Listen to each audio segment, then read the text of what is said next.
Insubordination is a type of behavior where an employee intentionally disobeys or defies the authority of their supervisor or their manager. And this can take many forms, such as refusing to carry out a reasonable request, speaking disrespectfully to a supervisor, or intentionally violating a company policy or the rules. However, it's important to note that certain behaviors, such as questioning ethical or legal directives or engaging in a private conversation with a manager to express their concerns about a direct order, don't constitute insubordination. It's important for managers to differentiate between insubordination and other types of behaviors and address them appropriately. When insubordination happens, though, it can undermine the authority of managers, it can disrupt teamwork, and ultimately harm the overall productivity and the success of your restaurant.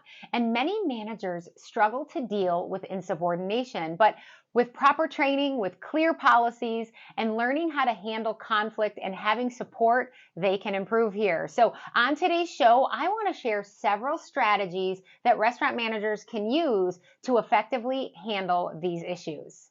When an employee exhibits insubordinate behavior, it's important to address it as soon as possible. Ignoring the behavior can give the impression that it's acceptable and can also make it more difficult to correct later on. Clearly communicate your expectations to employees from the outset. This includes both job responsibilities and behavioral expectations. When employees know what's expected of them, they're less likely to act in an insubordinate manner.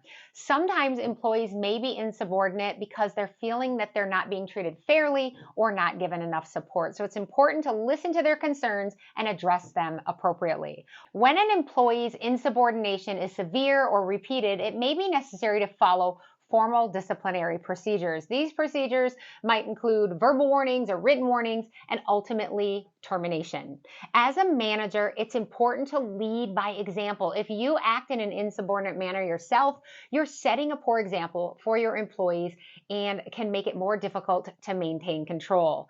A positive work environment could go a long way in preventing insubordination. When employees feel valued and supported and respected, they're more likely to act in a respectful and compliant manner. By using these strategies, restaurant managers can effectively manage insubordinate behavior and maintain a productive and positive culture. Having tough conversations about performance can be challenging, but it's an essential part of being an effective manager. So here are some tips to help managers approach these conversations. Before having the conversation, take some time to gather relevant information and prepare your thoughts. This can help you stay focused during the conversation and ensure that you cover all of the key points. When discussing performance issues, it's important to be specific about the behaviors or the actions that are causing you concern. Use specific examples to illustrate your points and avoid making generalizations or assumptions. When discussing performance issues, it's important to focus on the behavior or the actions that need to change rather than criticizing the person. Make it clear that your goal is to help them improve rather than to punish or criticize them. During the conversation, make sure to actively listen to the employee's perspective. This can help you better understand the root cause of the performance issues and identify potential solutions. Even if the conversation is difficult, it's important to be respectful and professional throughout. Avoid using negative or confrontational language and focus on finding constructive solutions to the performance issues. After the conversation, make sure to follow up with the employee to ensure that they understand what's expected of them and provide any necessary support or resources.